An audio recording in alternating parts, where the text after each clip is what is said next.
Hi, I'm Beth, and welcome to One Nation this week.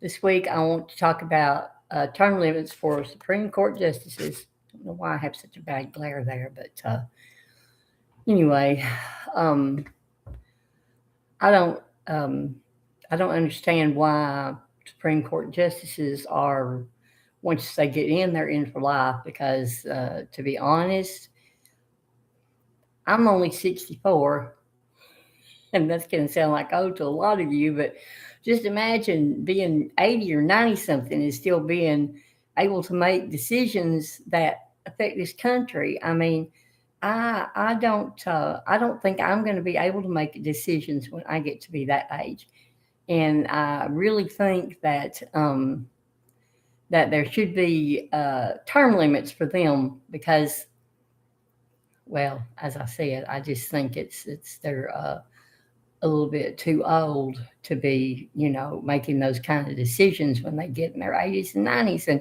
if they don't put term limits, then there should be a certain age that they have to retire. But I still don't believe that anyone should be, I don't think that anyone should be um, in any kind of office like that without any kind of term limit. I mean, the other only the people that I know that don't have term limits are, kings and dictators, and they're just there until they die or they'll get killed, and it's just, and it's just sometimes you'll get one on there and they're just people like anybody else, But if you get one on there that is, might constantly be making bad decisions, then he's there, he or she is there for life until, until they pass away or, or something. And there's just, as far as I know, there's not too many actions that they can take to get them out of office once they're in office. And I mean, even the president can only run for 2 terms. I don't. I still don't understand why they let them get more than two term. I mean, a couple of terms anyway. Um, that's just my thought on the matter. Um, Tonight's show is probably going to be pretty short because that was pretty much my thought on that subject anyway. But I want to go over a few of the other podcasts that are coming up. And it really would be nice if I had somebody I could banter back and forth with about these because I do welcome uh, other opinions and views on the subject, whether they're mine or not. Um, and because I don't know everything, there are a lot of things I don't know. And even on the subjects that I hope to touch on, I don't know probably not as much about them as I should know about them. I mean, I'll admit that. But they're just things that I feel strongly about, and I want to cover some of these different things. And one of the things that I really feel strongly about are the immigration and the illegal aliens and government aid. Um, this is a big one with me because I am an American citizen. I have been here all my life. Um, I'm not a prejudiced person. I never have been. But I think that for them to be here, I think they should have to go through the proper channels, the as far as getting the green card, whatever they need to get, and and going through the process. Now I realize that it is an enormous amount of money that they have to pay to become a citizen, and I think something should be done about that. But it's not just that. That's not the part that bothers me so bad.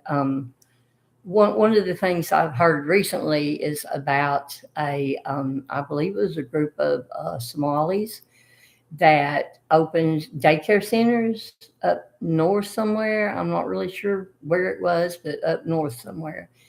Um, and by the way, I'm in Alabama, so just so you know where north is, pretty much anywhere north of the Mason-Dixon line. But from what I understand, they did some. And now, if I'm wrong about this, I apologize ahead of time. I do get my news from some other people that I trust, but everybody can be wrong sometimes. But anyway, what I understood was that a group of Somalis came over. I don't know if they came here on refugee status or what, but they gave them huge amounts of money to open these daycare centers. And I was told that people went undercover and tried to get their kids in, and they wouldn't let their kids in. And come to find out, they weren't even running daycares.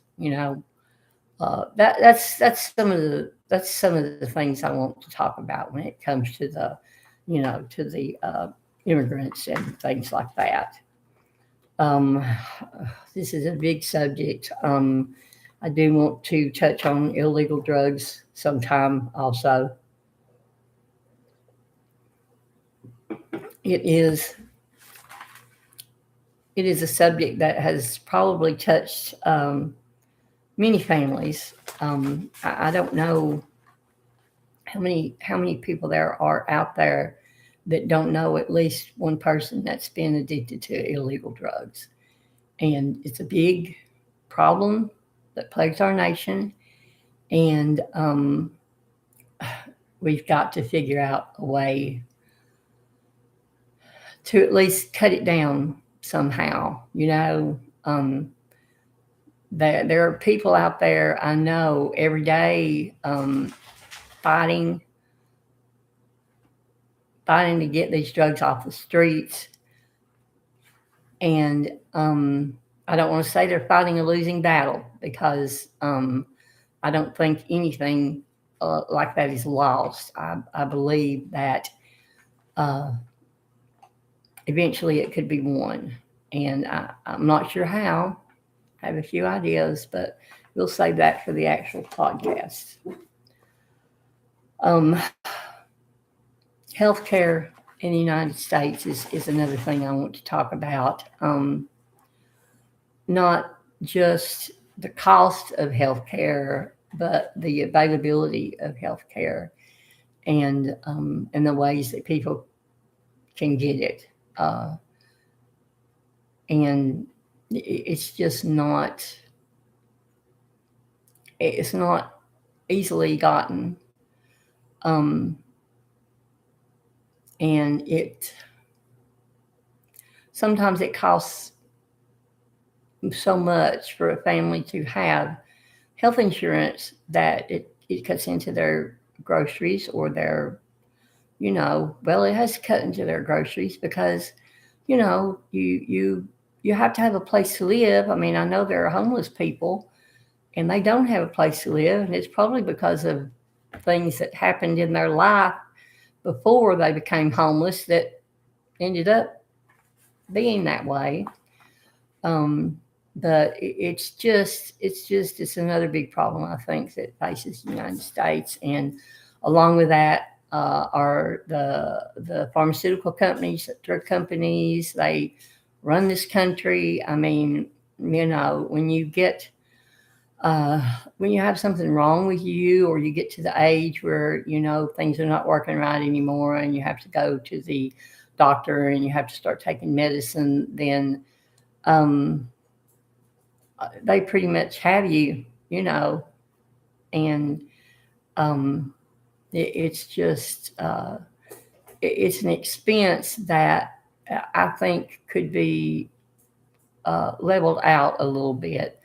Um, and I think that Big Pharma has too much control over things. Anyway, that's another one of the things I'd like to talk about. Another thing is inferior products that pose a risk to other people. And this is, when I'm talking about this, it's not necessarily in interior products, but maybe products that are not kept up like they're supposed to. And I guess products wasn't exactly the right word, because I'm talking about machinery that can result in injury if it's not taken care of.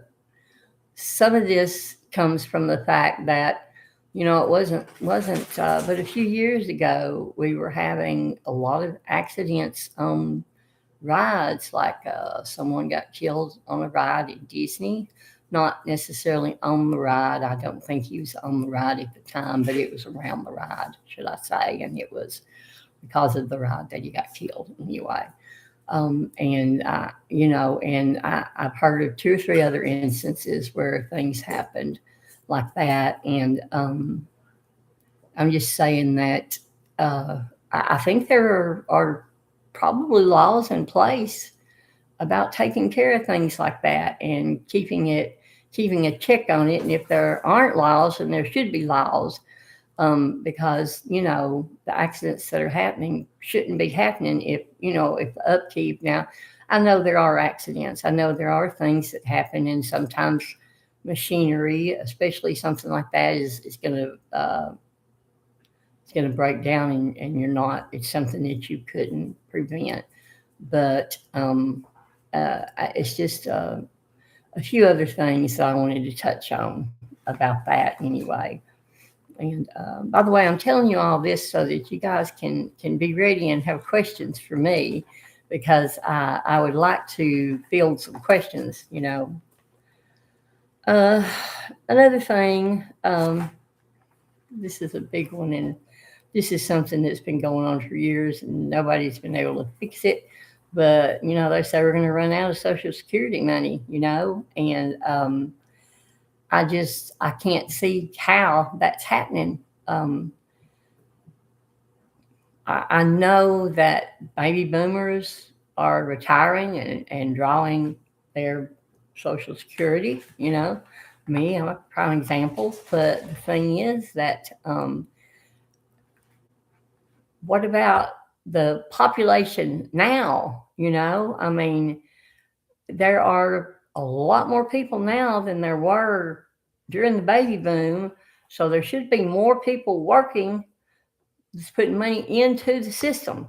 So I want to know where that gap is coming from. I want to know why it's not. I mean, because, our workforce should have more people now than it had back then. So I don't understand why there is a gap there.